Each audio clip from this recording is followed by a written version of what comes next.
ما تقولي ليش مازال ما حضرتيش ديول نوميديات ولا لي في دو بريك نوميديات. انا شخصيا جو سوي تري ساتيسفيت.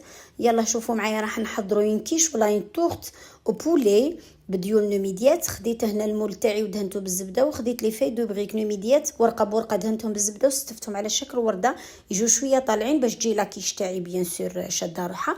ورحت نحضر لاباغي كيش تاعي. حطيت فيها حبه بيض، حطيت فيها 250 غرام كريمه سائله، حطيت فيها فروماج تارتيني، فروماج غابي، والبولي اللي كنت قطعته دي بتي مورسو، حضرته بالملح والفلفل الكحل، زدت لها كميه معدنوس، كميه تاع الزيتون، واللي يعطيها البنه هنايا هو هذاك البصل المكرمل.